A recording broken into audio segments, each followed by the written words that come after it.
Let's be honest, folks. You're humming that tune every time you hear it. That's what G said. The soothing sounds of Joey Cleveland, my good buddy with that intro there. Love it. Love it. Such a catchy theme.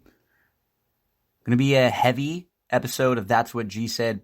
It's horse racing, lots of Belmont. And we're going to focus in on the Saturday Belmont card. We'll go through races 1 through 11. Race 11 is the Belmont.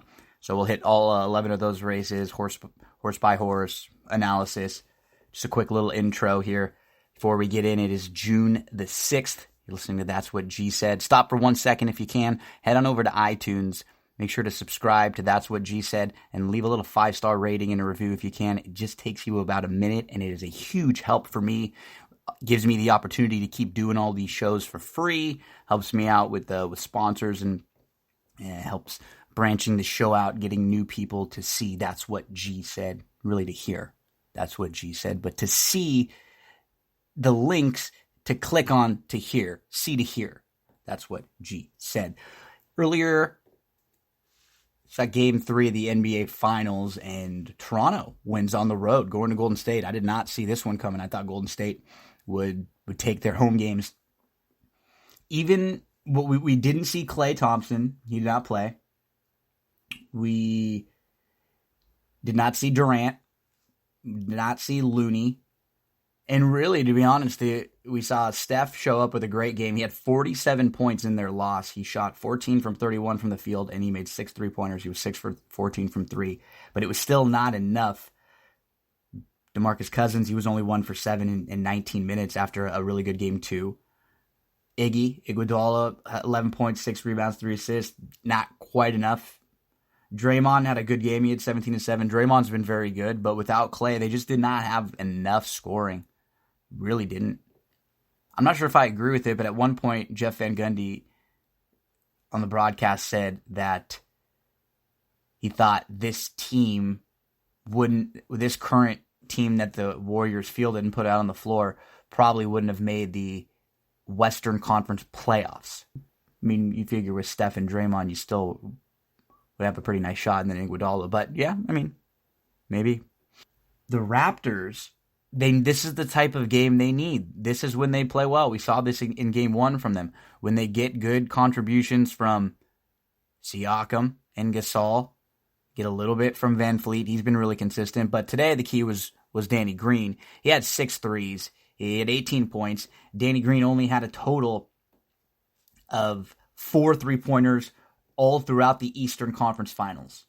As a team, the Raptors shot 52% from the field and 44% from 3. They made 17 3-pointers. They were 17 for 38. Siakam had 18 points, 9 rebounds, 6 assists. Gasol had 17, 7 rebounds, and 4 assists. Lowry had 23 and 9. When you get that from those second, third, fourth players, options on the Raptors, then the 30 you're going to get from Kawhi is just icing on the cake. And they were really in control throughout the entire game tonight, really earlier this evening. On this day, quick little history for you. Back in 1816, we had a couple eruptions that you're going to see. And this one was back in 1816. It was the first. A couple volcanic eruptions. The first one was the second one was a very big one. The first one, 1816, Mount Tambora in Indonesia. In 1892, the Chicago South Side Elevated Railroad opens up. Get a lot of this information I use from the website onthisday.com. Really cool. It gives you all the different history, film and TV, music, sports you can go through, look through all different things, birthdays, deaths, weddings, highlights. Always get all the on this day information from here. 1912 is another eruption. Nova Erupta in Alaska, largest volcanic eruption of the 20th century. 1925, Walter Chrysler funds the automobile manufacturer Chrysler Corporation. 1944, D-Day. The Allied forces land in Normandy, France. You could have a whole podcast on D-Day alone. 1971, the last broadcast of the Ed Sullivan Show. And then we skip ahead to 1998. Couple things. Victory Gallop wins the Belmont with Gary Stevens aboard. Sex in the City, the show, premieres. Shout to my buddy Justin, the old man. I know he loves Sex in the City. And 2015, American Pharoah wins the Belmont. First horse in 37 years to win the Triple Crown. American Pharoah. On this day, prepping for the horse racing, best horse racing movies discussion, I have been watching all the 30 of many of the 32s I could find, and was watching some of the top ones, which I've already seen obviously a bunch of times. So I watched Secretariat and Let It Ride multiple times as I was handicapping and preparing and doing all this work here for Belmont Saturday. And just again, you watch them back 3, 4, 5 times, and these movies are just so good. Let It Ride is excellent. Seabiscuit is just so well done. Man, makes you got a little teary-eyed, a little tear-jerking a couple times. Okay, let's get right into it. Right to the Belmont Saturday, June the 8th. Get your past performances out for the Saturday card. Let's get straight to race number 1, and we'll begin with Mo Gotcha. His last start, he stretched out from 6 furlongs to a mile. He broke on top. He sat close. He was third from the outside. He loomed up. He was within a length at the top of the lane. He took a big shot at the leader before tiring. That leader was Majid, who is won 3 in a row for Zayat Stables. I got the feeling that Mo Gotcha gets the trip in here. I think he could save some ground just behind a couple who show some early pace. Mo Gotcha, the slight top selections based on price with some upside. The 2 Shadow Rider, he's very consistent. He's in the money all the time. 20 for 36. Was behind next out winning Candy Graham, who won an optional 62 at Belmont with a 97 buyer. Let's go through his last race. It was a slowish start from the rail. He was last to 5. He was in the slop. He was 5 behind early. He waited patiently. He made a wide early move up to second. He was at the top of the lane, but Candy Graham was sitting chilly. This feels just like a tougher group. I have him in the 4th spot. So on the bottom of some of your exotics, how deep you want to go in the early pick 5 or to start maybe bottom of tries and supers. Shadow Rider in the 4th spot. Seafoam, the 3.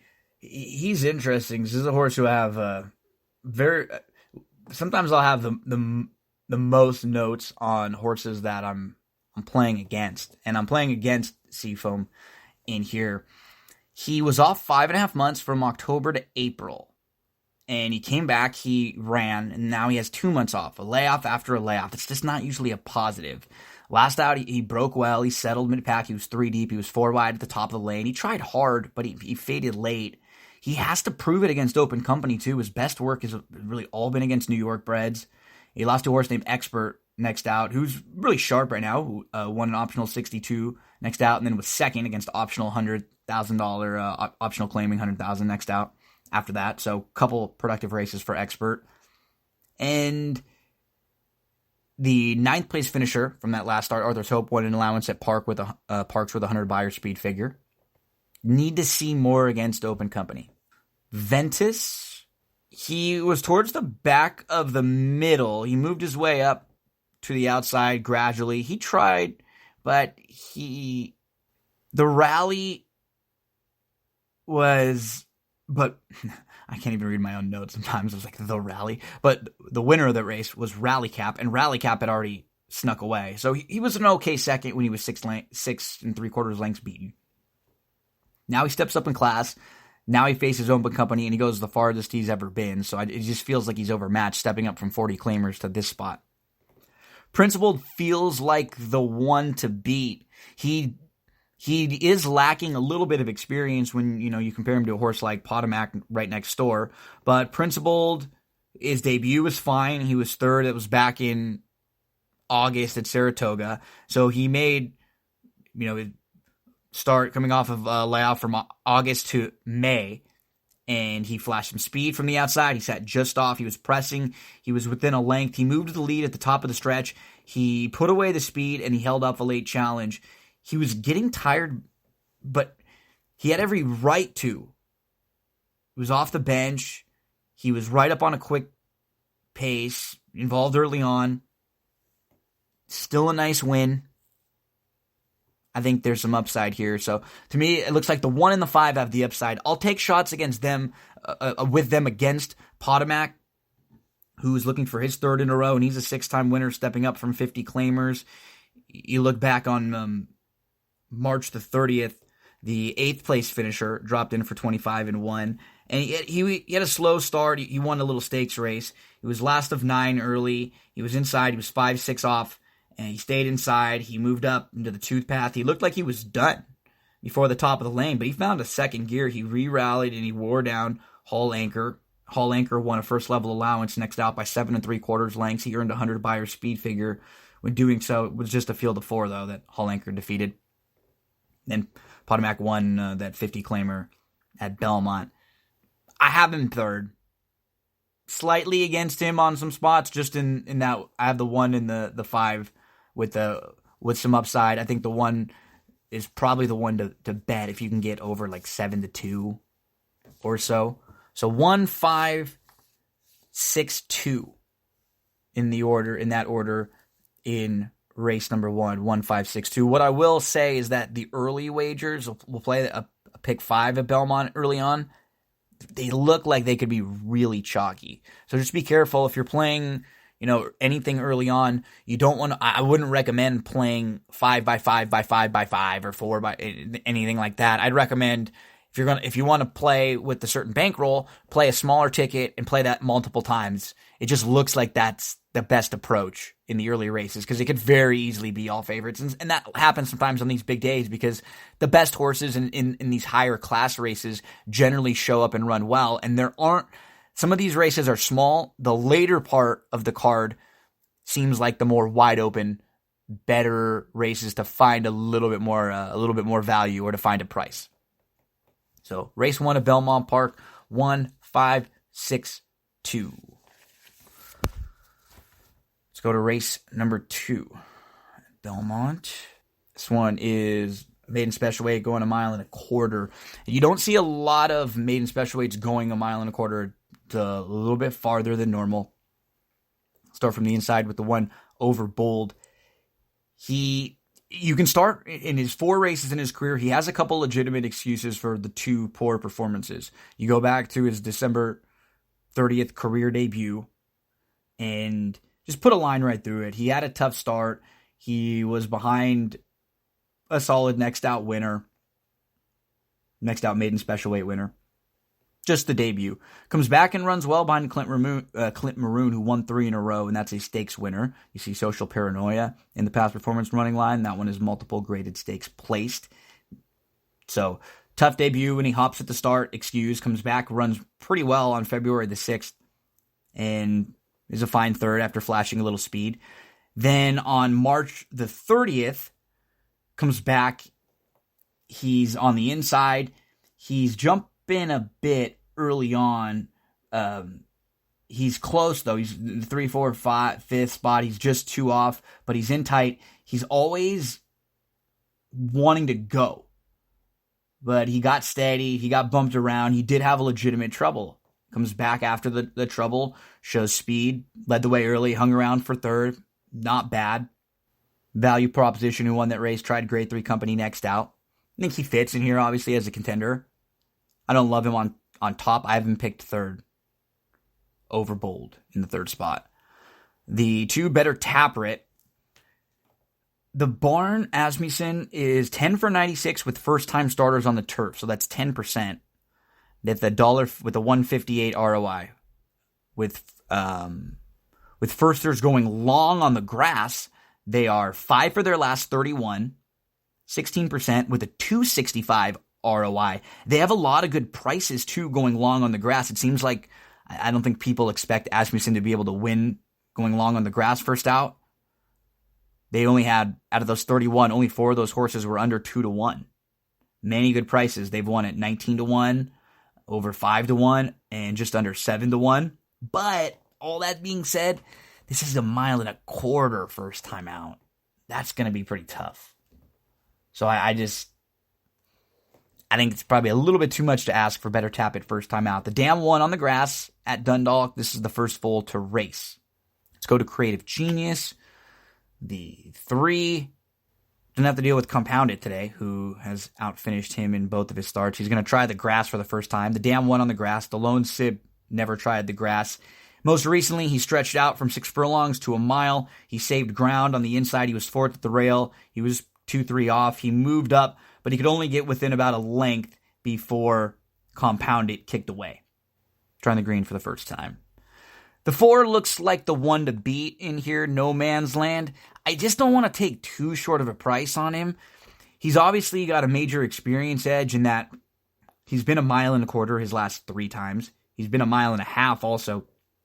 And you just don't see many others in here with the opportunity with the experience having gone that long. And you just don't see many horses get the chance to go that long still as a maiden over and over again. So what I like is that he hasn't been a beaten favorite over and over again. When you look at horses sometimes that finish 2nd and 3rd multiple times, you see that they've burned a lot of money. But what that tells me is that No Man's Land is at least coming out of some decent races where he wasn't supposed to win those races, and it wasn't really disappointing that he didn't win those races. He's going to go second start off a 6.5 month break. Let's go back to May the 9th. He broke well, but so did 3 others. They all wanted the lead. He took back to 4th, and he ended up, about 7 off early on. He loomed up 3 wide with a big early move. He took the lead. He had a 2-length lead in early stretch, and he faded. He just got really tired off the bench. The price, is everything with him. He's just an obvious contender with experience at the distance. He should improve off the bench, but I don't want to put him on top at, 8-5? He's going to be hard to keep out of the exotics, but I could see him running really good 2nd or 3rd in here, and I think there might be a horse or two with a little more upside if you're looking for a win wager. I don't think you want to leave No Man's Land out of the pick 5s, though.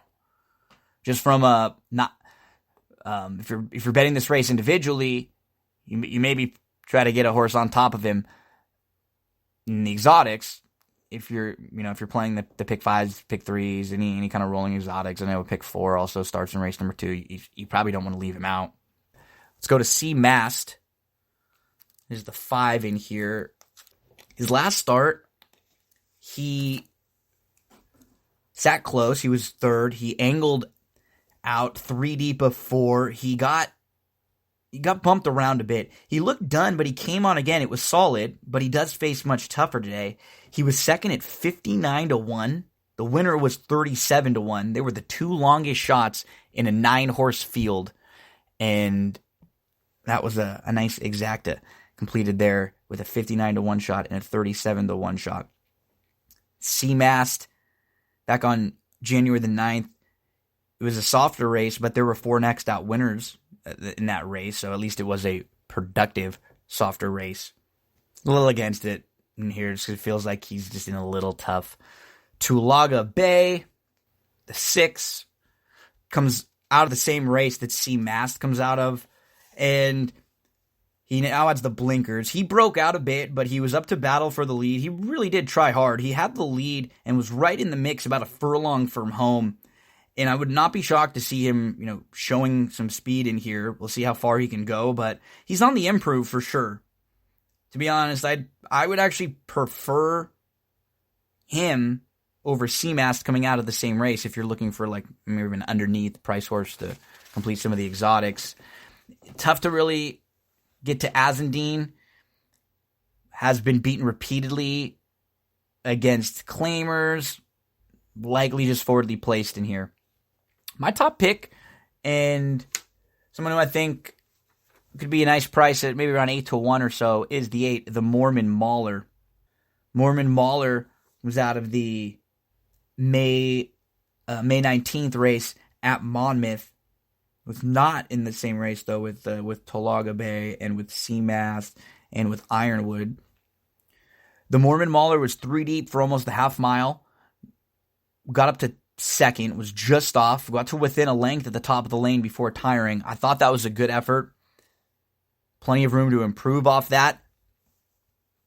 So let's put the Mormon Mauler slightly on top in here. And to close things out, it's Uncle Artie. He broke well. He was a little green. He ended up mid-pack, 2 deep, 3 off. He was okay. He just missed second. He was in the same race as the Mormon Mauler, but I like the Mormon Mauler better out of there. I just feel like there's a little more upside with Mormon Mauler. That was just his career debut. Never easy to go long in the debut. That's the concern with the Mormon Mauler going 1.25 miles. Maybe he doesn't have quite enough foundation to go the 1.25 miles yet, and that's why it's really tough to leave No Man's Land out of your exotics, but we'll put the 8 on top of the 4 on top of the 1. Over Bold has a big shot in here also, so 8-4-1, Mormon Mauler, win wager at around 8-1 or so. Third race, the Easy Goer. Starting with Still Dreaming from the inside, half-brother to Nyquist. The 1-turn mile and 16th should fit him nicely. Last out, he was bumped a bit at the start. He was 7th at 8th on the inside. He was 8 off. He closed well behind horses. He was a length out of a 4th when he finished 6th. This isn't a bad spot for him, but the top 2, he's going to have to deal with Always Mining again, obviously, who easily handled him. And I feel like Outshine, like a top performance from Outshine would be really tough to beat. And then you have a horse like Majid, who has won 3 in a row and who might have a tactical advantage. He could get the lead in here, and depending on what the Always Mining chooses to do. So I'm just against Still Dreaming in this spot. Dreammaker's a wild card, right? He's always a wild card. At least you're going to get a price on Dreammaker. You don't generally like him when he's a short price because he seems like he gets himself into a lot of trouble. Slow starts, bumped around. He ran really well last out. He broke out. He got bumped hard at the start. He was dead last early. He was, 12, maybe 15 off early, like double digits, plus 10. Full of run, widest of all, angled out 6-7 deep. He was a really solid third. And it's really tough to trust him, though, because you can't take a short price on him because of those big efforts. I think 5-1, 6-1 makes sense. So he's a good horse to use in some of your exotics. I haven't picked 4th in this spot. Grumpy Little Tots. 3. His talent, I wouldn't be completely shocked if he ran well. It wouldn't be crazy. You look back through his career at his debut, he was behind Grade 1 winner, multiple graded stakes winner, Mind Control. And next out main special weight winner, Vigorous. He was behind another next out winner in career start number 2. There were actually 4 next out winners in that September 29th race. Didn't run poorly in really any of his first 4 starts. And then he tried the Grade 2 Wood Memorial, and he got squeezed back at the start. He was double-digit lengths out of it, and he just never really got into it. He never had a shot. I just don't like his work pattern. It's very weird how he's coming into the race, right? So he raced in February. He won a maiden special weight. We saw him race. We saw him train leading up to the Wood Memorial throughout March 8th, March 18th, April 1st. Then he ran on April the 6th. Then he didn't work until May the 7th, so he worked a month later. And then he didn't work again between May the 7th and June the 2nd. Came back and worked on June the 2nd, just 5 furlongs. I'm not a big fan of that. This is not an easy spot. Not in that the top 2 with their A game are very good. And let's get to Outshine, who I think is the horse to beat in here. It's funny, looking back on Outshine, I was super disappointed in the Tampa Bay Derby because I bet him on March the 9th, and he got a perfect trip. I really thought he was the one to beat. He looked like she should have won. He was 3rd behind 2 battling. He loomed up. Tacitus got the inside. And now you look back, and Tacitus is just a better horse now than I thought he was when he won the Tampa Bay Derby, because Tacitus comes back and he wins the Wood Memorial. Then he runs well with some trouble in the Derby, and he's going to likely be the favorite, or at least one of the top 2 betting choices in the Belmont. But at the time, really disappointed because I felt like Outshine should have won that race. It's funny how just a couple months and a little bit of hindsight maybe makes you change your perspective on a horse or a race based on how those horses do after. Always have to make sure you go back and don't be stubborn if you thought differently and wasn't a bad effort from Outshine that day. In the Wood Memorial, he just broke poorly. He got bumped. He bobbled. He looked like he recovered, and he was about to tuck in mid-pack, and then he had some issues in that race. He was one of the horses that Jovia kind of impacted going into that first turn, and it pushed him widest of all into the turn. He just never had a shot. Now he gets the cutback. Look back through some of his earlier races, too. He came out of a June 8th race. He was one of 5 next out winners. He's been good, and he had a legitimate excuse last time out. I think he's the horse to beat in here. The cutback helps him. He has put a line through that race. He has a lot more tactical speed. He can sit a lot closer than he did last time out, and have a little more punch with this 1 turn mile and a 16th. Majid, let's go back to his last couple races. Actually, you can go all the way back to September the 22nd. He was out of a decent race where Mr. Money was 3rd and Owendale was 4th. So a couple Greatest Stakes winners were in there. March the 24th. Now he's put together 3 consecutive wins. He dropped in for a maiden claiming tag, and he won on January the 27th. Then March the 24th. Oh yeah, my birthday. Shout. Broke in a bit. He got up to lead by a length. He was asked for a run multiple times, and he responded each time. And on May the 10th, he got to the lead from the inside without being asked. He had 2 challenges at the top of the lane. Dealt with both of them. Looking for his 4th consecutive victory now for Zayat Stables. Legitimating here in that the key to the race is what's Always Mining going to do. You can excuse his last start, right? He's in the Preakness. Slight bump, but a good start. He wanted to be in the mix early, but he took back to 4th on the outside behind 3 battling up front. He was getting a good trip. But the rail was the place to be at Pimlico that day, so maybe it's not a good trip, but on paper, he's getting a trip behind horses, but he's just at the outside. He got up to 3rd within a couple lengths to challenge before the top of the lane, and he faded. And I'm willing to just excuse the race for him, put a line through it. Is he going to go, or is he going to sit from his outside draw? If he lets Majid get away, I think that's an opportunity for Majid to at least hit the board and spice some things up. So I have 4, 5, 6, 2.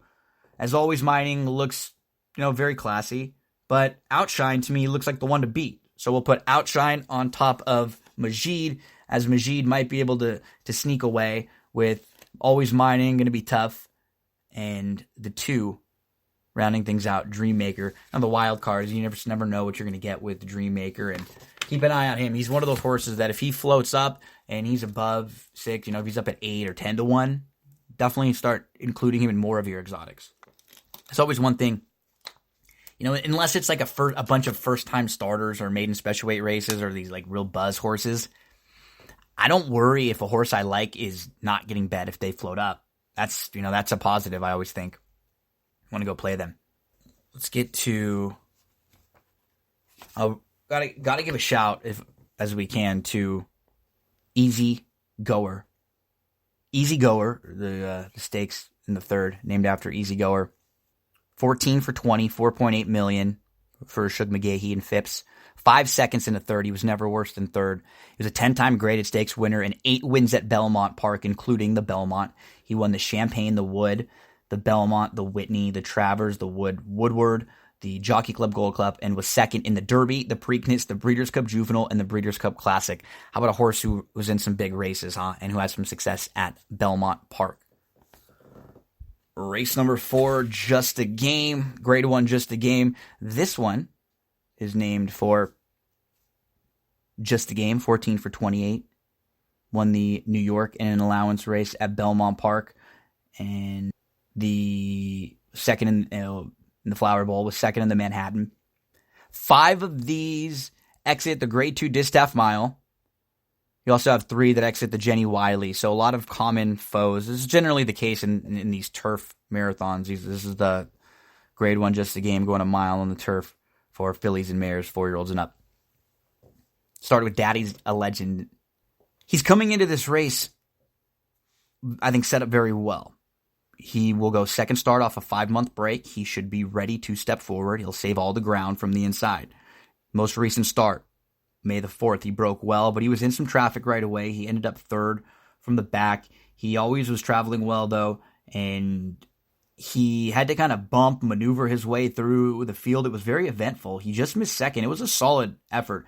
He looked like late the horse who was the runner-up came out a bit on him and might have made things tight and probably cost her second, not him.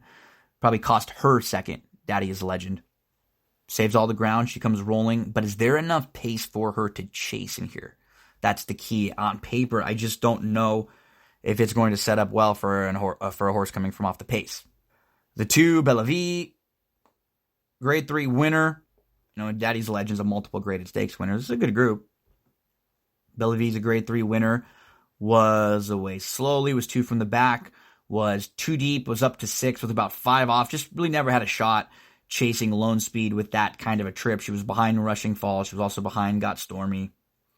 Has to at least improve on them. Also on Capella Tempest. So just looks a little bit overmatched in this spot. Some recent rivals who have defeated her. Beau Recall's in excellent form right now. She's won 3 of her last 4. The only race that she lost out of that a section of 4 races was to Mitchell Road, who is speedy and has won 4 in a row and just won the grade 3 Gallarette. Beau Recall was good back in 2017. Right when she came to the U.S., she won her U.S. debut. She had 3 state runner-ups in stakes races, a couple graded. She's a grade 2 winner, grade 1 placed. But then she didn't hit the board in her last 6 starts for Simon Callahan out in the West Coast. So she changed barns, and that really has improved her. She seemed like a different animal now. She wins the grade 2 Distaff Turf Mile last out. She was taken back to last on the inside. She was 10th. She was 12 off. She was last at the top of the lane. She swung out 5 wide, and she was 2 from being widest of all. She storms down the center for the win, beats 4 of today's rivals. It's a really good effort from Beau Recall. But the way the race is going to shape up on paper, this is a tougher spot, and I don't think she's going to get the kind of setup she will need to come rallying late because of Rushing Fall. It's the 4 who, she's 7 for 8. Her only loss, she was defeated by a neck. She made her first start of 2019. She hadn't raced since October. She won. She broke well. She got the lead. She cleared off. When she's able to go like 48-2, the race is over. That was her first start in 6 months. She should be even better today. There's no other speed in here. She's making just her second start of the year now and making just her second start at 4, so she's continuing to grow up. She's shown speed in her last few, but if somebody for some reason does go to lead, she obviously doesn't need the lead. She just feels like no doubt the one to beat in here at a very, very short price and likely a horse to single in some of your early exotics. If you want to go a little deeper, a couple others that you may be able to use at a price. The 5 is Capella Tempest, grade 3 winner, expecting a different trip and a lot of improvement, but is that going to be enough to win this race? She broke well last out. She was 3rd into the turn. She was 3 off. She was saving ground. She made an early move up the rail to take the lead. She had a length advantage early in the stretch. The leader early on was well off the rail. It was wide open in front of her, so she just took advantage. She's better with a late rally. It's hard not to take advantage of the rail and the lead when it's wide open and right in front of you. And she just might have been a little fresh in her first start since December, so she could step forward. But is that step forward even enough to compete with the top ones in here? You'll probably get a bounce back effort from Environs, who I won't be using after using on top last time, so that likely means Environs will come back and bite me this time. Her U.S. debut was very, very impressive. Last out, it was a slow start. She was 9th, 10th early on. It was the 2 path. She was right next to Beau Recall. She started to move early. She went to the inside. She tried to follow Daddy as a Legend, but she just wasn't moving as well. She's not bad. She just needed to improve off the 3 who outfinished her. She was 4th that day. It wasn't like she was dead last. If she's, between 6 and 10 to 1, that's probably a fair price. Probably where she should be off of that effort because we still don't know where she really fits on the class level yet. Got Stormy rounds out the field. She might be right behind Rushing Fall early on. There's really not much other speed or pressing types in here, and she could work out a really good trip. Last out, she was second behind Beau Recall, but she was fifth, kind of fifth, sixth, seventh in that grouping early. She was fifth. She was 6 or 7 off. Again, not being able to read some of my own writing. In the 2-path, she got a great split in the stretch when she angles out. 3-path, dead aim. She opens up 2. She couldn't hold off Beau Recall. Did look like she came out a little bit late on Daddy is a Legend. So she may have been third best that day. But she could get a great trip in here. And the mile is a very, very nice trip for her. As you can see with her record at the distance, she just loves this trip. I 4, 7, 1 in that order with the 4, the heavy chalk, Rushing Fall. On top of the 7, Got Stormy. On top of the 1, Daddy is a Legend. 5th race, the Grade 1 Ogden Phipps. And Midnight Bisou is in here. And she's going to have a tough task with a nice mare from the inside named Come Dancing, who has won 2 in a row. Just missed winning 3 in a row, and she was right behind Marley's Freedom. And if you look at some of her defeats earlier on in her career, she lost to Divine Miss Gray, who is a Grade 2 winner, a 12-time winner, and has earned $934,000. Lost to Wow Cat, who was second in the Breeders' Cup Distaff. Marley's Freedom, Grade 1 winner, 4-time graded stakes winner, 8 for 17, $1.1 million in earnings. Let's go back through Come Dancing's last couple races, though. April the 5th, breaks on top, has a length lead within about 50 yards, always up 3/4 of a length, just crushes, wins by 7+. And then on May the 5th, slow start, last of 5 in the slop, quickly up to second, was pressing in the 2-path, was just a length off, moved to the lead very easily, 3-length lead in early stretch, and just poured it on, wins by 6. Can she sneak away from Escape Clause, who looks like she has the best opportunity to at least press this mare? If she gets a couple length lead, she could be very, very tough for Midnight Bisou to run down. Midnight Bisou's quality, and Midnight Bisou doesn't have to be like 10 or 15 lengths out of it either. You can see she can be within 3 or 4 lengths. Come Dancing, looking for a third in a row, and this is a big Grade 1 opportunity for her. Can she sneak away from the inside? Let's go to Midnight Bisou, who is perfect 3 for 3 on the year, trying to make it 4 for 4. Right now, she is the best in the Distaff division so far with the Grade 1 win and the multiple graded stakes wins. If you start back at Sam Houston, she did not look like she was going to win in January. She just gets up, and that race has actually come back a little bit better, as Heaven Has My Nikki won a Grade 3 and has won a couple in a row since that race. Then in the Azeri, she is not favored over Elate. She's 4th or 5th early on, but she's saving all the ground at the rail, settles just 2-3 lengths off, tucks in, gets shuffled back a bit, had to wait for a spot, ducks in, gets the win. As soon as the hole opens up, ducks inside, gets the W. She's super, super versatile. And then most recently, last out, she's taken back early. She's 7-8 off. She works up to 5th, 6th. She's in the 2-path. She's 4 off. She's in the clear. She moves the widest of all, and she wins a battle with Escape Clause. Now she's 3 for 3 on the year. She defeated Elate a couple times, who's a multiple Grade 1 winner. And she herself is a multiple Grade 1 winner, now looking for her 4th Grade 1 win. A perfect 7 for 7 at the mile in the 16th. Very, very nice filly right now. Has taken a big step forward at the age of 4. Pacific Wind, next up, Grade 2 winner. Broke nicely from the inside, tucked in third, was 2 lengths off, was a clear-cut second in the slot, but was 6+ behind Come Dancing. Will need a setup, and I just feel like she's not going to be the one to benefit most from the setup. I think she just is a cut below Midnight Bisou, but it's just a small field. Not a bad spot to try to get some Grade 1 black type. Let's go to Escape Clause. What a cool mare this 5-year-old mare is, right? The 4. She has raced at Assiniboia, Century, Zia, Canterbury, Northlands, Del Mar, Santa Anita, Sunland, Oaklawn, and now Belmont Park. Probably wouldn't have expected last year, back in August, on August the 18th, when she's running in a match race at Assiniboia in a non-wagering event, that she would be a legit contender in a grade 1 at Belmont, a very prestigious grade 1 in that.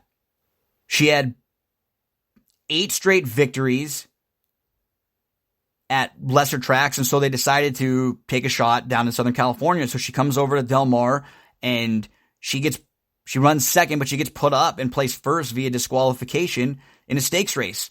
And then she proves that she fits with Graded Stakes Company on turf and the dirt in Southern California.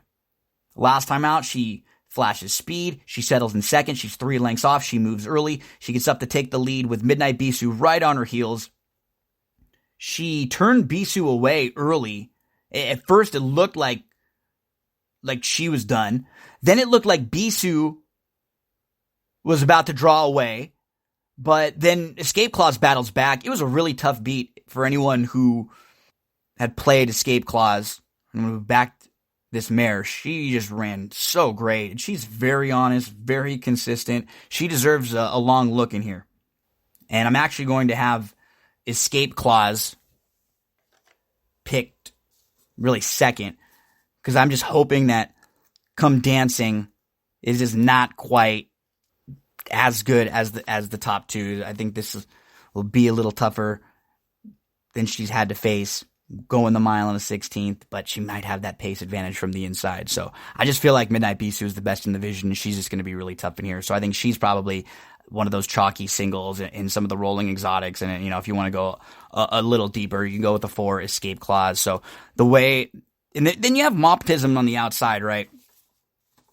And Mopotism, she's just honest. She doesn't win a whole lot. She's just 3 for 25, but she ran pretty well again when she was 4th last out. She was 3 deep. She was mid-pack. She angles out widest of all. She always tries. She always keeps grinding. She just missed 3rd. Toss her turf races. And excuse the Delaware Handicap. And then her form looks a lot better. She was 5th in the Breeders' Cup Distaff twice. She just grinds. She's picked up $800,000. Most recently, she comes out of a good Beholder, where she was behind Paradise Woods, who won a grade 2 and then was second in a grade 2. 2-4-1 in race number 5, 2-4-1. So the way that I will play the early pick 5 in race number 1, we'll play 2 different tickets. 1, 2, 5, 6 in the first, with 1, 4, 8 in the second, with the 4, single of 4 in race number 3, with 1, 4, 7 in race number 4. So yeah, race number 3, Easy Goer, single outshine. Race number 4, 1, 4, 7 in this spot.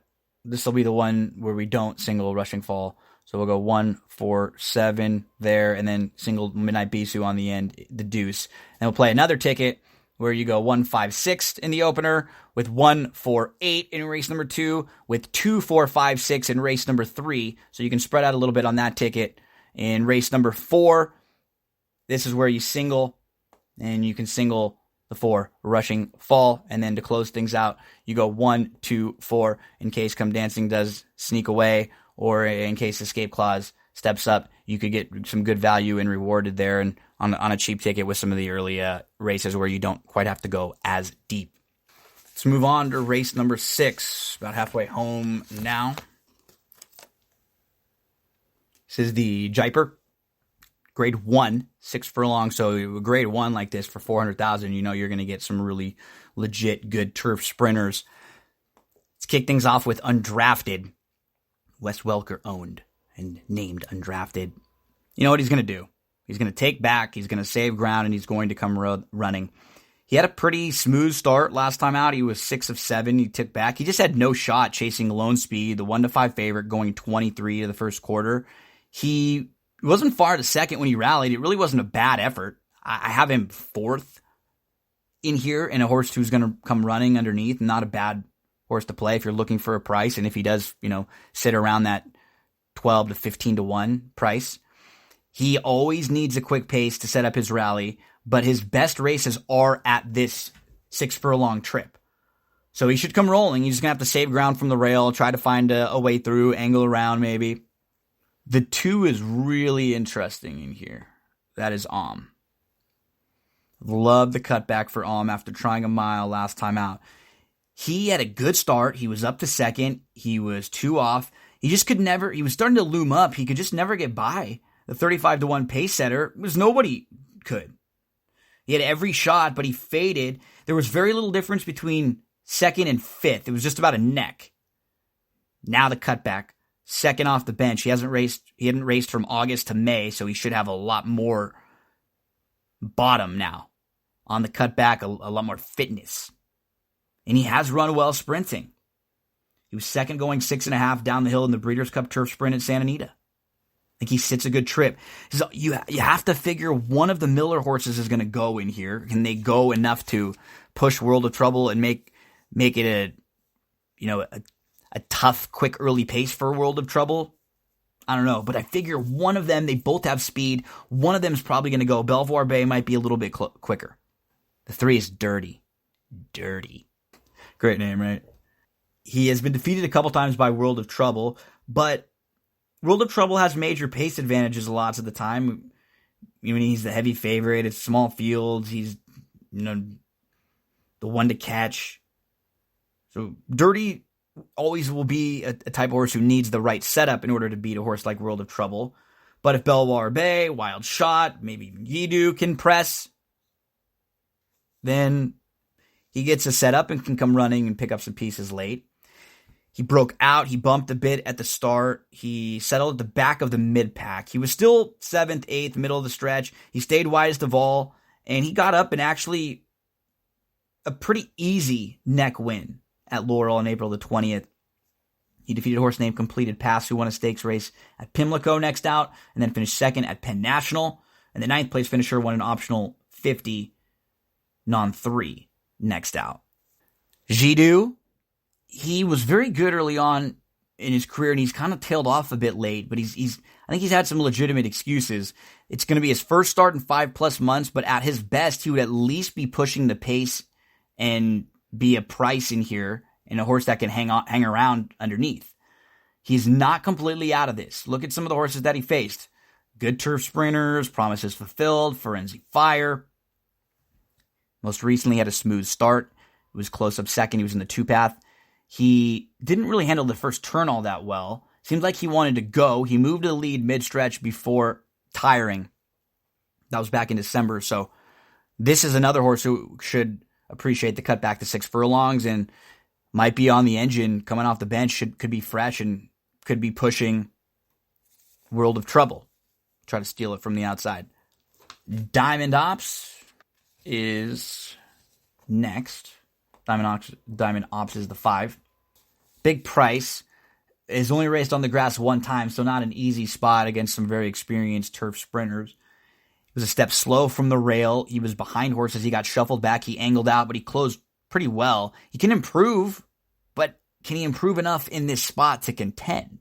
He's going to go second time turf. Second start as a 4-year-old, second off the 10.5-month layoff, so plenty of reasons to step forward, but will that still be enough to win this race? Maybe at the bottom of the exotics, right? I wouldn't talk you off 3rd or 4th if you're looking for a nice big price that could maybe spice up your tries. Disco Partner, what do you do with him? He loves Belmont Park. He didn't run well on paper last out, but I think it was a little bit better than it looks. He was 10th of 13 on the inside. He was 10 lengths off early. He did start to move well along the inside, but he had to stop his momentum, and he had to wait when he was traveling best. Then he got really stopped again along the inside. It was better than it looked. He's a 9-time winner at Belmont. He's a 6-time winner going this trip. He's back to his favorite track, back to his favorite distance, and he's the winner of this race last year off a similar prep. 301 is a little short, though. I don't want to take any shorter than that on him. Belvoir Bay. He's a millionaire. And he I say she, and I do mean she. Yes, she is facing the boys. Let's go back to the Alcaz sprint. She broke fast. She was right to the lead. She was in the middle of the track. She was just second best. She was very good that day against the boys. So she's had experience against the boys. Last time out when she was second, it was a race that was taken off the turf. She hopped at the start. Then she had to rush in between horses. She ended up on the rail, then angled around to the top of the lane, briefly took the lead, but was just second best. Beaten the boys before. What tactics will they choose? Will she try and press or even get in front of World of Trouble? She is capable of being close to him early if they want to choose that route. Then you get to World of Trouble, and he's just been really good, right? He is 6 for his last 7, and he was beaten a neck in defeat in that start. He's 11 for 12 in the money, and he was 4th in the other start where he didn't hit the board. Let's go to his last 2 races. He wins the Grade 1 Carter on the dirt going 7 furlongs. He's off the pace a little bit, actually. And Skylar Scramjet floats him out to the 4-path, so World of Trouble is being floated way out. He has to come from off the pace a little bit, more than really he ever had. He's in the 4-path. He comes around them, and he draws off. He had to work for it. You know, the 4th place finisher from that race was Vino Rosso, who came out to win the Grade 1 Gold Cup at Santa Anita next out. And the 9th place finisher won a first level allowance. So that's a good race, the Carter. And comes back in the turf sprint. Step slow, quickly up to the lead by a length. That's it. Game, set, match, it's over. Grade 1 winner on the dirt. Looking for a Grade 1 turf win right here. He's a Grade 2 winner on the turf. Nearly won the Grade 1 Breeders' Cup Turf Sprint. Legitimate top-tier animal in here. Then to round things out, it is Wild Shot. Not an easy spot for a first-time grass, right?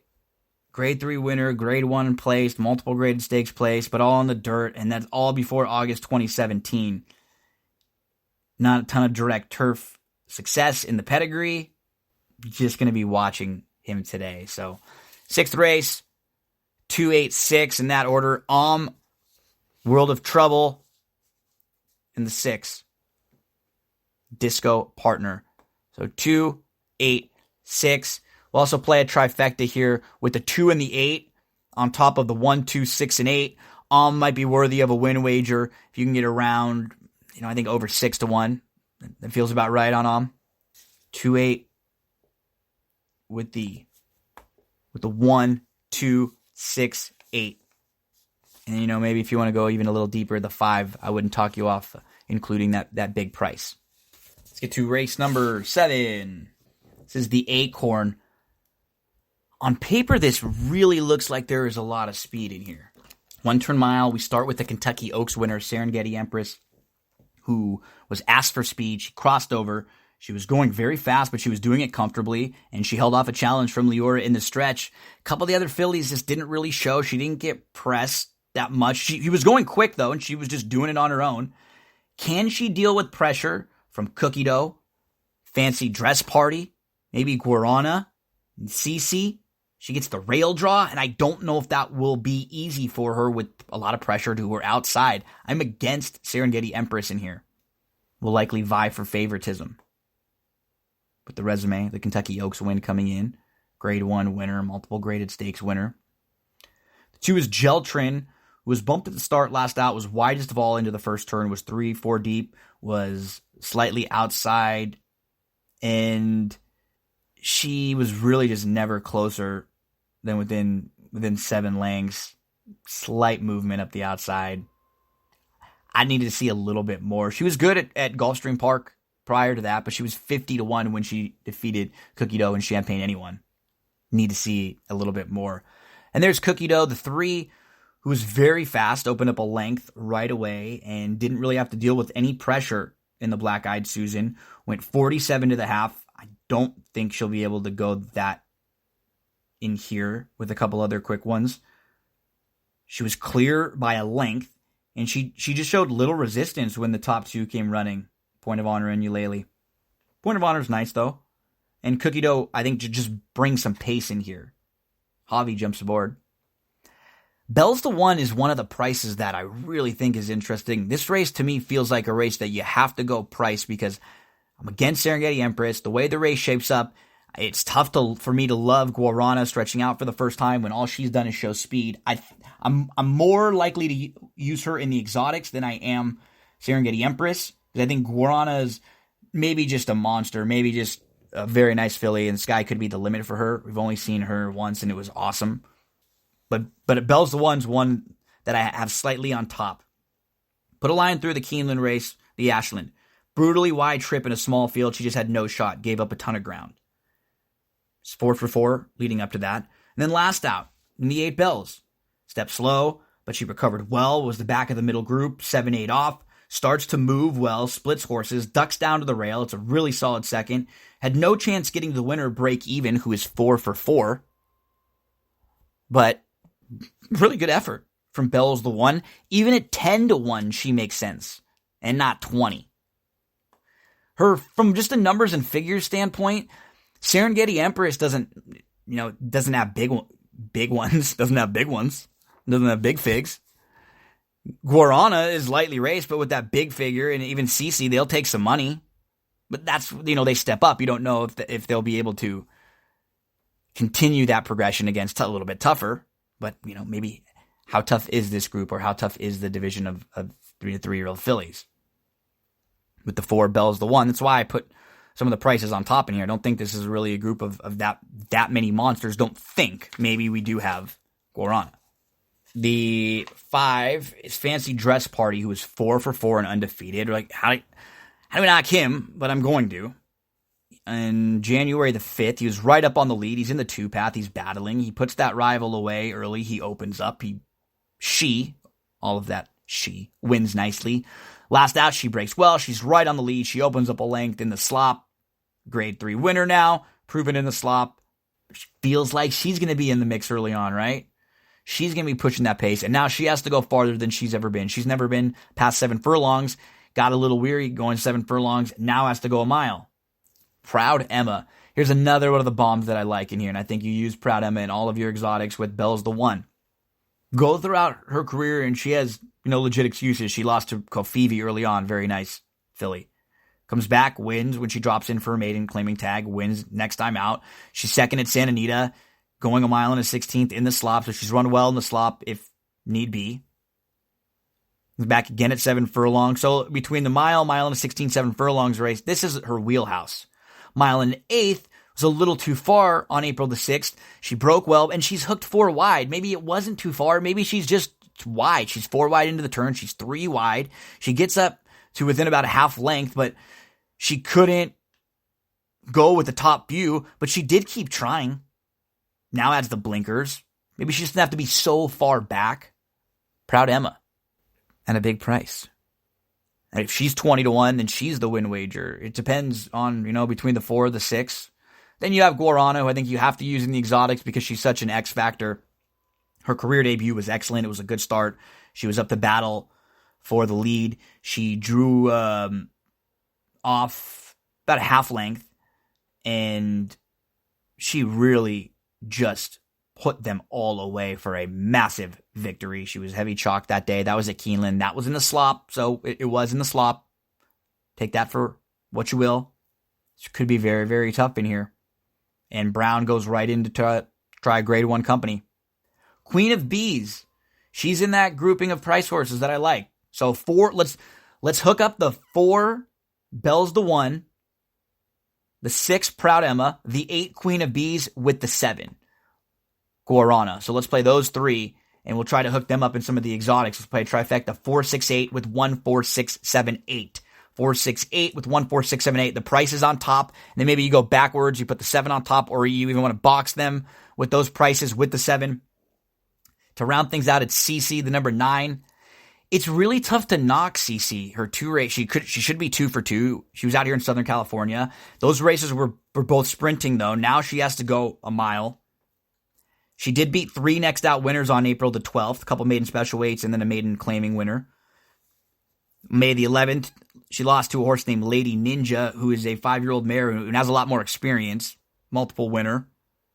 She was a step slow. She was up to lead. by about a half length, 3/4 of a length over Lady Ninja throughout, but just couldn't hold off that one. 4, 6, 7, 8. 4, 6, 7, 8. The way I have the 7th at Belmont, 4, 6, and 8, the price horses, and we'll try to hook them up with the 7, Guarana, who will likely be very tough. There's a start of a pick 5 in the 7th, but I think it's only one of those for NYRA bets members only. But you're hearing how I'm playing these races. I'll give you the way I'll approach a pick 4 in race number 8, because I'm not sure if it's just one of those NYRA bets pick 5s or not. Let's get to that 8th race. The Grade 1, Woody Stevens. This race was my favorite race to handicap over the weekend. You can make so many cases. The 7th and 8th I really liked, but you can make just cases for everyone in here. Let's try to do that. We'll give you some positives and negatives for all of them. Kick things off with Honest Mischief, who in his debut, he was a step slow. He angled off the rail. He moves up 3 wide at the top of the lane. He looked like he was going to win easy, but honestly, I thought Ortiz stopped riding him. And Soldado blew by him. It was at the top of the lane. He was kind of already like gearing his horse down, and he didn't realize that Soldado was making this big middle move. And then Honest Mischief tries to come back again, and they're battling, but it was just, he kind of stopped his momentum. Comes back in April at Keeneland, beats a couple next out winners. He's about 3 lengths off. He's in 6th. Makes a big 3 wide move, then a big 4 wide move, and a really big sustained rally. He beat a next out winner. He's one of very many contenders I haven't picked second in here. The 2 is Much Better, who takes the blinkers off now. Let's go back to his last few races. Loved his Gotham. Battled all the way, going a mile. Just got tired late, but he was going so quick, and he was trying so hard. April the 6th, he got to the lead from the rail. He had a length advantage. He tried really hard, but he was just second best to Mind Control. We will also see in here in just a few spots. Last out, he really just couldn't ever get in front. It was in the slop. He was a heavy chalk. I guess you could put a line through it. Mike Smith jumps on, the blinkers off. I don't love him in here. He wouldn't be a surprise, one of many, but, at 5 or 6 to 1, that's not a bad price. Just don't want to take a short price on him. Borracho helped us out on May the 4th. Like this one that day. And he beat a nice horse named Hidden Scroll, who would be a contender in here no matter what. He's really on the improve, Borracho. Beat 2 next out winners. Last out, Lexitonian, who is in this spot, and Milton Town, who won a 50 non-2 claimer next out. Borracho was traveling really well mid-pack. He was 6 off. He was saving ground. He got a nice opening in between horses, and it was a good victory. Stepping forward. Next up is Complexity. He was your strong second choice in the Breeders' Cup Juvenile. And he has speed. We know he never really wanted to go long, right? This is where he was probably going to end up all along. The connection set at the end of the year, they were not going to even try to get this horse into the Derby. Had the lead in the Breeders' Cup Juvenile. He broke in a bit, but he got the lead. He crossed over. There were 3 next out winners. Signalman won the Kentucky Jockey Club. Gunmetal Gray won the Sham, and Mind Control won the Jerome. He's a major player. He fits well in here. I think I have him 4th. The price with him is key. 4 or 5 to 1 is probably where most in this race should be. Landeskog is really quick. A good start from the inside. He immediately opened up a length early in the stretch. He had a 5-length lead.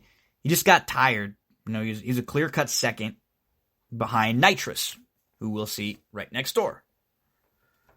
Nitrous is the 6th. Let's go back to his last 2 starts. March the 23rd. He got to the inside, but he was in tight. He had to take back. He didn't seem to really like it down on the inside, but he was trying hard throughout tight quarters. It was just real tough for him down there. May the 27th, or April the 27th, 427. 6th, he's 7 lengths off. He's behind a very fast pace, saves ground. He angles out 4 deep, and he starts to roll right on by, winning the You look through, I have Nitrous picked I think like 5th or 6th in here, but just, I can't talk you off so many. Such a fun race to handicap. Strike Silver. He debuted a winner. First 3 starts, a neck away from being undefeated. He has legitimate trouble a couple times. He's behind a very nice horse named Bulletin. Last time out, he couldn't get out from the inside until it was too late, and his run was dulled at that point. It was not bad at all. He's due for a trip. He's run well sprinting on the dirt, sprinting on the grass, and he's a big price who I will use underneath, but the big price who I'm going to use on top is right next door, Hog Creek Hustle, who should be 10-1 and not 20-1. So if he's anything over 10-1, awesome. Under it, 10-1, I don't want him. He should be 10-1. Legitimate trouble over and over again. That's what happens when you're a horse like this who's a stone cold closer. But I think on the turn back, he's just going to have the ability to really fly late. He last out in the Pathé Mile is about 5 lengths off early on. So he's not as far back as he had been normally. He's traveling well. He's waiting behind horses. He was asked for a run, and he moved in between horses. He waited, moved again. He moved up to second about a length off or so, and he looked like he was going to win. He was a strong, clear-cut second. He ends up being, 5 lengths back as Mr. Money opens up, but he's making a move, looking like he's going to go by. He just flattens out a little bit, but not really flat because he was, a clear second. I think he comes rolling because it looks like there's a lot of speed in here, right? And a big field, you expect there to be a lot of speed. Much Better has speed. Honest Mischief. The only reason why I don't have him on top is because of the rail, and he might be forced from the inside. Complexity has speed. He's going to be fresh. Landeskog has speed. He's going to be flashing the speed. Mind Control won't be too far out of it. So, you're expecting combinations of all of them to be flashing speed. Mind Control will be one of the favorites in here, and he deserves to be. He is a grade 1 winner, multiple graded stakes winner. He just doesn't really show up with bad races. Toss the Breeders' Cup Juvenile. You make an easy excuse for him in there. On January the 1st, he's breaking right on top without being asked. He's always up to within about a neck. He was right on top, and he was always up by about a neck or so. He was kind of just playing with that group. He was better than them. You go to March the 9th. He's, 7-8 lengths off. He's saving ground. He's always in a nice stride. And he got a really great opening on the inside. He moved. He might not have seen High Call, who on the Mind Control's on the inside. There are 2 horses at the outside of him, and then High Call is flying down the outside. I think Mind Control might not have seen him when he was second in the Gotham. Then in the Bayshore, breaks on top. Sits a close-up third in just the field of 4. He's 3 deep. He was never farther than a length out of it. He went by much better. He did have to work to get by much better, though. Wasn't easy.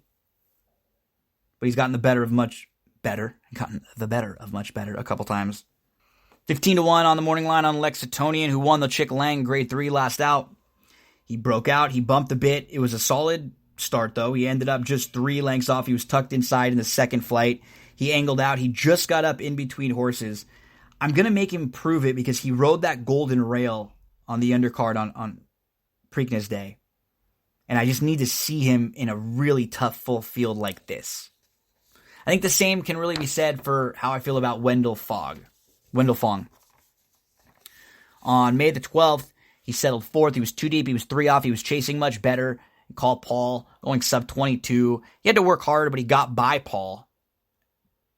Paul was really impressive in debut. When I watched that race, I thought it was more impressive from Paul than what I thought from Wendell Fong, who is another. I'm just going to have to make him prove it, especially from way out wide against a tough group who I just like more. So the way I'm going to rank this group in order, 8, 1, 9, 4, 7, 6, 3, 2. And if I don't have the winner, I will not be surprised. I mean, it's that kind of a race. So at the 8, when it's that kind of a race, you always got to put a price on top. You got to use a price to win. 8, 1, 9, 4 as the top 4. And in this race, we'll play a try with the 1 and the 8. So we'll use those two horses we like on top of 1, 4, 7, 8, 9. And anything to win on Hog Creek Hustle at 10 to 1 or over. Race number 9. This is the Met, and wow, is this an awesome race. This is probably the best race just from a quality standpoint on the card, from some of the best horses in training right now are all in here. You have Cole Front from the inside, breaks right with the leaders, takes back just off in the forepath, in the clear, has to run down Heavy Metal, who has like a 4-length lead in mid-stretch. It was a determined winner from Cole Front in the Godolphin Mile, Group 2. This is a 5-time Group Stakes winner. You have 6 millionaires in here, and then you have Matoli, who's earned $992,000, so basically 7 millionaires out of 9. I just don't think Cole Front is quite on the level of, the horse right to his outside. McKinsey. He's become one of the best older horses in training in his last few starts, and this is really the perfect distance for him. Because the only real knock on McKinsey is that maybe 1 1/8 and 1 1/4 is just a little farther than he wants. Came up a little bit short. 2 really good races when he was behind Battle of Midway and then behind Gift Box. Gift Box came back to finish second in the Gold Cup to Vino Rosso. The 4th place finisher from that race came back to win a Grade 3 next out. He was in the Ali Sheba, McKinsey was. Last we saw him. He took a few steps to get going from the rail, but he was, in a pretty good spot in the lead for the first 3 furlongs, pushing the pace. And he drops back to 3rd on the inside. Kind of a weird race, right? He's on the lead early. Generally, when you have a horse like that, he just kind of keeps going. Then he takes back, and then he gets an opening. He angles out and around, and he crushes. He wins by 4+. He should fit perfectly at this trip. Talking about the credentials of horses in this race, he's a 3-time Grade 1 winner and a 6-time graded stakes winner.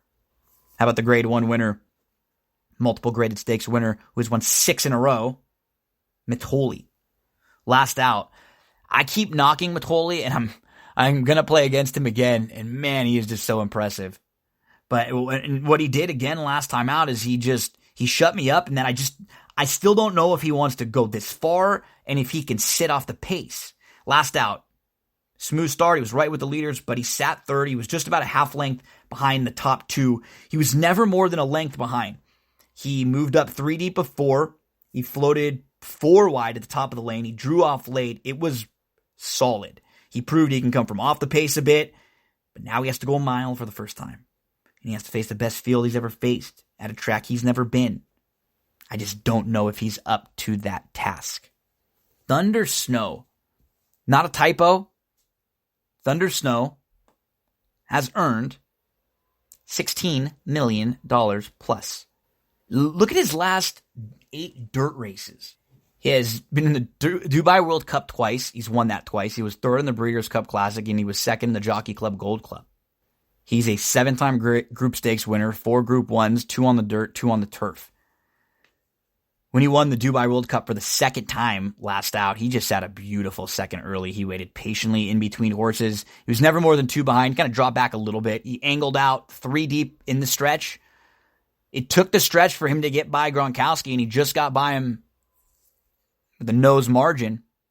Thunder Snow is just look at those last toss the grass races recently, and he's just been really good on the dirt. He's so tough to knock, and he's a major player in here. I haven't picked 4th. Tale of Silence, won't spend a lot of time, just seems a little bit overmatched. He's a Grade 3 winner, but this is just a tough group, and I can't see him really contending with the top ones. Promises Fulfilled, very quick. Grade 1 winner, 4-time graded stakes winner. He was never able to get the lead in Dubai or get close enough to the pace where he's able to succeed. So I think you can excuse that race.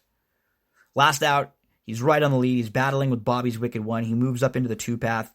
He went a bit wide on the turn, and he was in between Matoli and Bobby. He came back on again late. It wasn't bad. He was 3rd. Will he be able to get the mile? Now, he's won at a mile and 16th. He won the Fountain of Youth on the lead. Is he going to make it tough for Matoli and some of the other speeds in here? Frenzy Fire. 3 for 3, perfect at Belmont. 4-time graded stakes winner. Grade 1 winner. He's capable of big enough efforts to win this, especially at Belmont. You see, he doesn't really have back-to-back huge races, although, the Dwyer and the Jerkins, I thought he ran pretty well back-to-back in those two. But he doesn't really have back-to-back races at Belmont, and this is his obvious favorite track. He broke in, but he was okay. We're talking back on March the 31st. This was the race that I was kind of head-scratched about a little bit. He was made a 4-wide early bid, but he was just very flat. It was not much. It was an third, but it was just his first start in 5 months. He comes back in a small stakes at Belmont. He gets the lead early. He takes back to third on the inside. He's tucked in. He's waiting for an opening. He angles around 3 deep. It's a big win. I mean, this guy just loves Belmont, and I'm going to put him on top with the versatility. Gets back to a mile. Good from 6 furlongs to a mile. This is his trip. I think at 4-1, he is the top selection, and we'll put him on top slightly just based on the price. How about Pavel? This is a 3-time winner, but $1.98 million.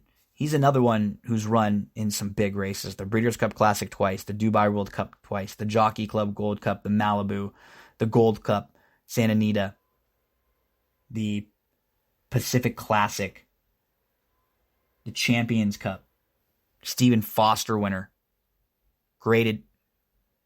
multiple graded stakes winner, grade 1 winner. His only try at Belmont, it was a big third in the grade 1 Jockey Club Gold Cup in 2017.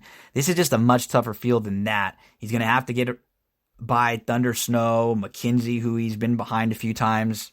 I just think he's in a little too tough here.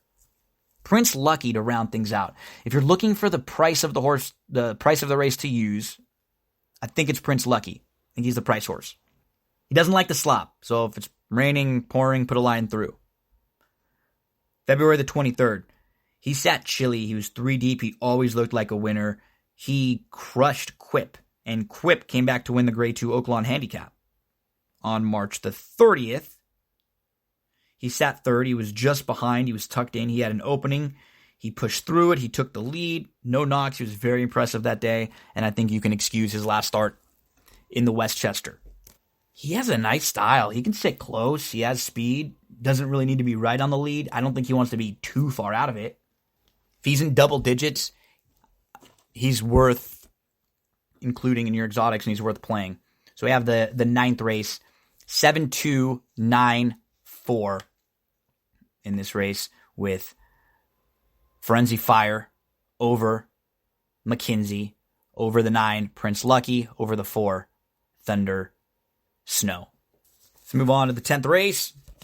Really like to start with the Raging Bull in here, and this is the horse who we'll have on top.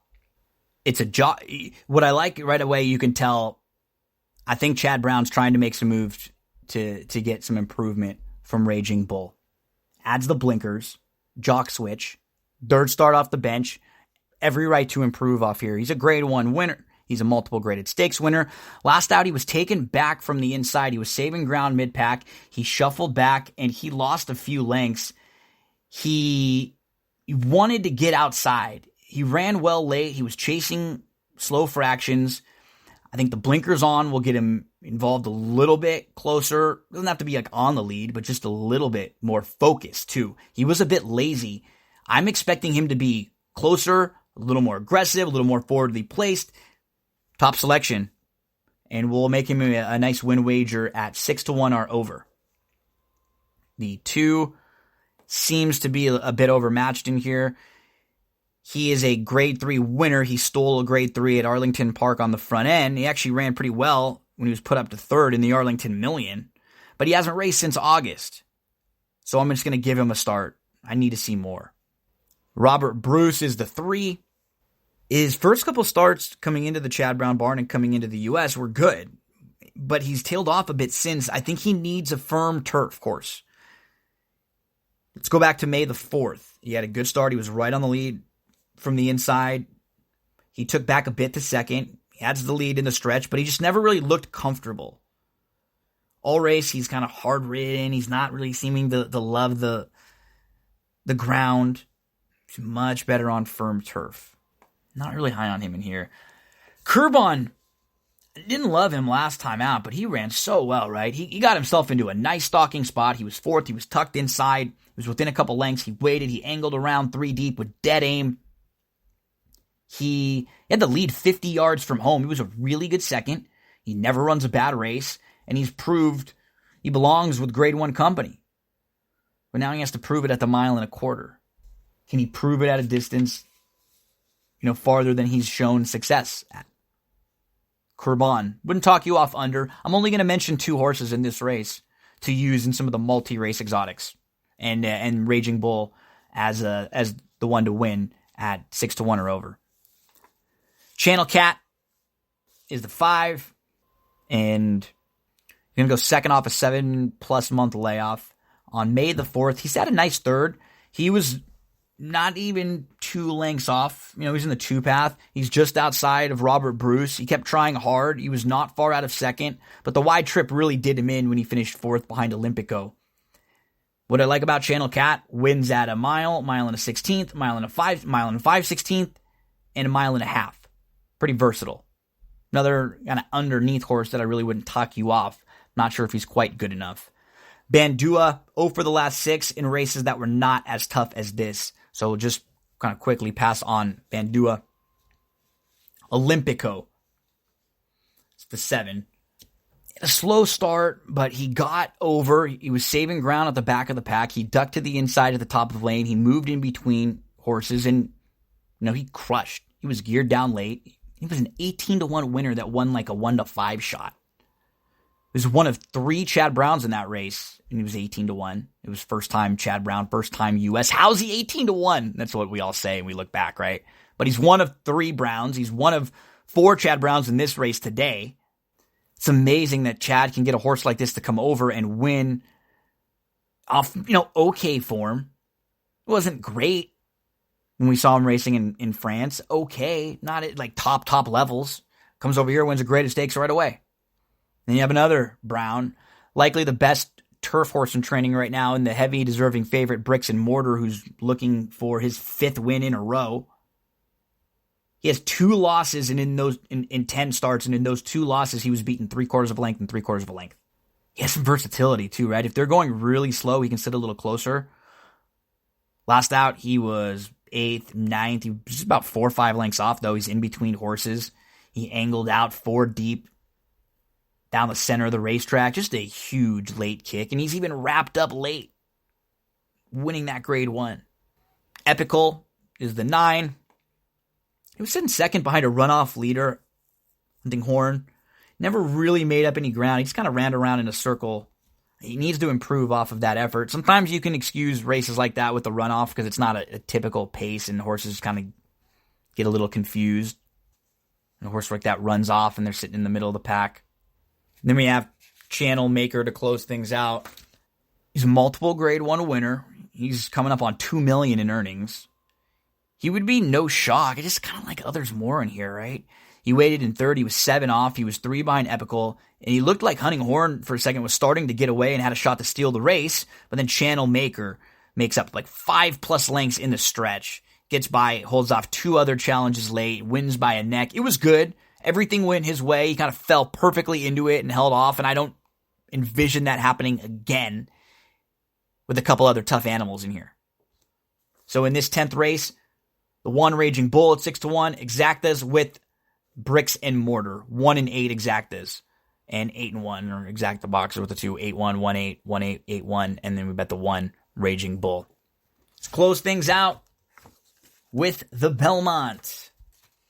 Yeah, just gonna go through the first 11, so I'm not gonna hit the 2 races after the Belmont.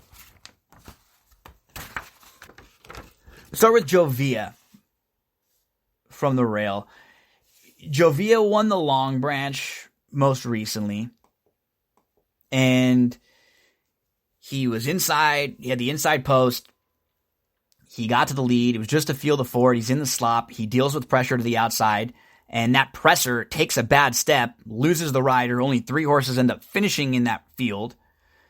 Prior to that, he's well beaten in the Wood Memorial, and he caused a bunch of trouble with Tacitus and others. It's tough for me to get a gauge on how good he really is. I would upgrade him in the slop, knowing that he ran well in the slop at Monmouth Park. Still, to me, is just like a pace horse from the rail. Then we have Everfast, right? He was second in the Holy Bull on February the 2nd.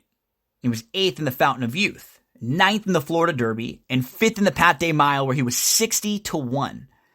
How is he only 29-1 in the Preakness? It's because people don't let horses go off at big prices in these races anymore. You just never see 80 or 100-1 shots.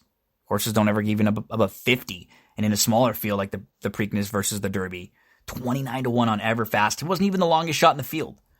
He was way out of it. 22 plus lengths.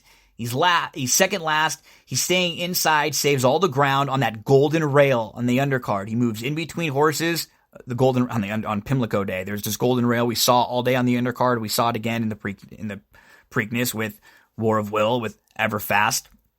So he saves all the ground inside, moves in between horses, but then he goes right back to the inside. He closes well. He just grabbed second. I'm gonna make him prove it. He comes from 22 back, and he's on that golden rail. War of Will. He's honest, man. He's fighting the big fight again. The only one who is going to go through. Actually, we're going to War of Will. Yeah, let's go to Master Fencer first. I'm looking at some of my old notes, so let's just stay in order, and I don't want to confuse all of you. Sorry, folks. Let's go to Master Fencer first, the 3.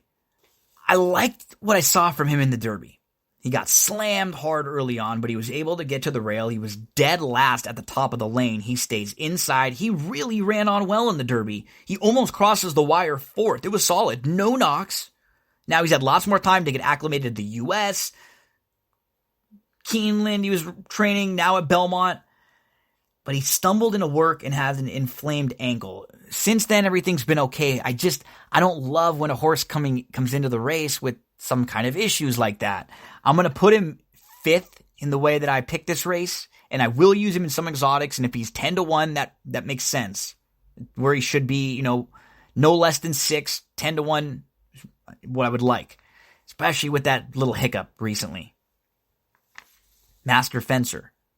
Let's go to Tax, another one who had some issues recently, and you just don't want to hear that when it comes to a big race like the Belmont. The trainer didn't seem to love what he was doing, and I quote, worked good, but it wasn't awesome on June the 1st. Is that what you want to hear coming into the Belmont? In the Derby, Tax broke a bit he broke out a bit, a little bit of bumping early on. He stayed inside. He was 10th mid-pack, about 6 lengths off. He was traveling well behind horses.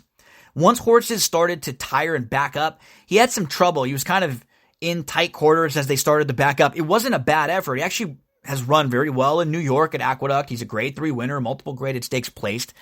But I don't like, and that was his grindy kind of style. He could sit close and keep grinding. But I've kind of downgraded him now after hearing about that work. Bourbon War was the top selection in the Preakness. He did not run well with the blinkers on. He now takes the blinkers off. He picks up Mike Smith. I'm treating his last race like a toss. He's saving ground on the golden rail. He just never seemed comfortable with the blinkers. He angled off the rail. He just had nothing. Prior to that, he's a big contender. He's only, 5-1 in the Preakness, just over 5-1. I'll have him picked 4th in here, and I will use him in all the exotics because I just don't think he's as bad as he showed last time out. I think you're going to get a better effort from him. The top selection will be Spinoff. I like his last... Really, I even liked his Derby. I liked his Louisiana Derby, and then I liked his Kentucky Derby. I'll tell you why. In the Derby, he breaks well. He's hustled along. He's up to 5th. He's within a few lengths, and he's in the clear. He's in a good spot. He ends up getting forced out a little bit to the 5 path as some of the horses start to stack up on the inside, and so he's all in early on. In the Louisiana Derby, he's 3 deep into the first turn. He sits 3rd. He's just a few lengths off. He's behind the top 2 battling it out. He moves up to contend without being asked. He opens up a length mid-stretch. He keeps trying. He's a clear-cut 2nd that day. And look at some of the horses who he finished in front of. Country House was 4th. He comes back to win the Derby. War of Will is 9th. He comes back to win the Preakness. Spin off. Top selection. Should sit a good trip. Yeah, maybe he can't get the 1.5 miles. I don't know how many of these horses get the 1.5 miles, but he fits the profile of some of the horses who have been sitting in that spot in years past. And I just like, with Javi aboard, I think you could get 12-1 or so, and that's a very nice win wager at anything over 10-1 on Spinoff for me. 7 is Sir Winston. He kind of feels like the wise guy horse. In the Peter Pan, it was just a field of 5. He was last away slowly. He was about 10, 11 lengths off. He angles out at the top of the lane. He closes well. He's chasing Global Campaign, who sits second and who gets the jump.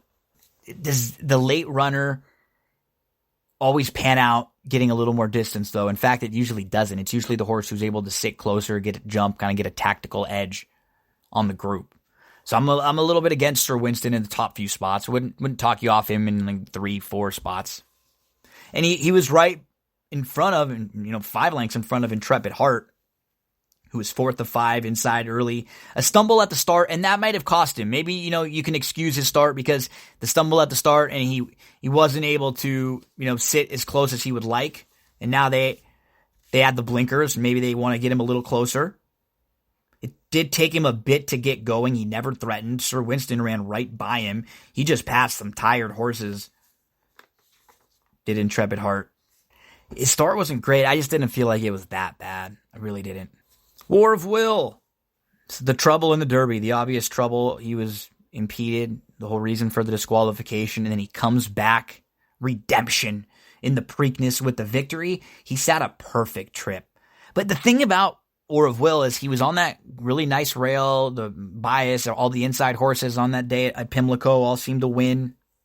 But he's the type of horse who has that tactical speed to where it seems like he's always going to work that trip out for himself. He's not always going to get the dream run through on the rail as we saw in the Derby, but he always puts himself in a good spot. He broke well from the rail. He sat nicely behind 4 who wanted the lead, so he just saves all the ground. He ends up tucked in, hanging, chilling, never farther than 2-3 back, stays inside, gets an opening, easy win, never looked like a loser, did War of Will. Let's go to close things out with the one to beat, Tacitus. Man, you just start to really look at him and how honest he's been. He just missed the bit in his career debut, comes back and wins. Comes back and wins the Tampa Bay Derby. Comes back and wins the Wood Memorial. And then he's good in the Derby when he's 4th and he's put up to 3rd via DQ, and he has this legitimate trouble. He's a step slow. He tries to get to the inside, but he gets stopped. He has some traffic. He's pushed back. He's around 10 off. He finds a spot in between horses, then he gets shuffled back. He moves through. He waits. He's asked. He responds. He shoots through. He just showed so many different gears, starting, stopping, changing courses. It was really nice. He kept trying. Looks like the one to beat in here. Prior to the Derby, he won the Wood and the Tampa. If you're playing him just off the Derby, he's the one to beat. If you're playing him prior to the Derby, he's the one to beat off that form. Don't want to take a really short price on him, but I think he's really hard to exclude from all of the exotics. He took time off from the Preakness, pointing to the Belmont here. Be a very nice Triple Crown for Belmont. So in the Belmont, the way I have this field stacked up, the 6 Spinoff on top, 10-1. I'll bet him to win. The 6 on top of the 10. 6, 10, 9, 5, 3. Spinoff, Tacitus, War of Will, Bourbon War, the 3 Master Fencer. Let's go through the last couple wagers for you. Win wager on Spinoff. We'll also play a trifecta there with the 6 and 10.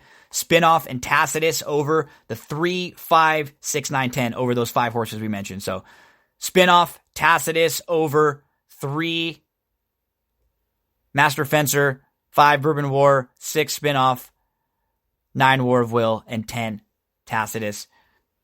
Pick 4 in the 8th race. That really tough 8th race. 1 ticket, I think you start and you play with all. Because it feels like you can shorten up in the next 2 legs. Right? So 1 ticket, you start, you play all in race number 8 in that pick 4. With the 2 and 7 in race number 9.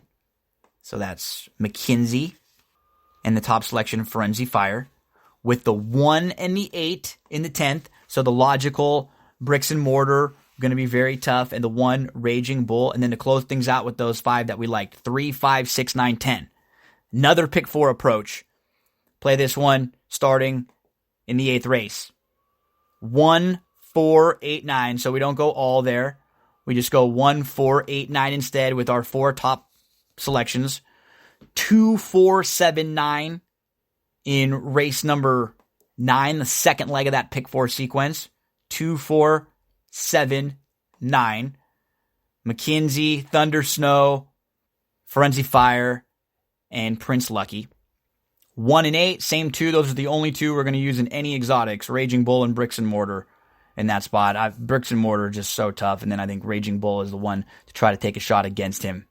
To close things out in this spot, we'll go 5, 6, 9, 10. So we'll use those top 4 that we like with Bourbon War, Spinoff, War of Will, and Tacitus to round things out. If you can, folks, please head on over to iTunes, subscribe, leave a nice little 5-star rating and review. When you subscribe, you'll get every episode of That's What G Said sent right to you over on YouTube. You can always listen as well.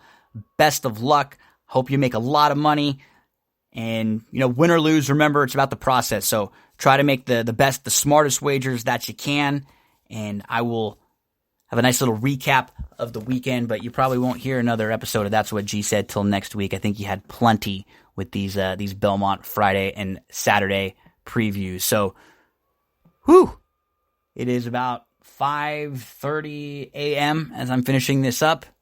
Time for me to get a little bacon, egg, and cheese biscuit from McDonald's as we edit this. Let's hand it over to my good friend, Joey Cleveland.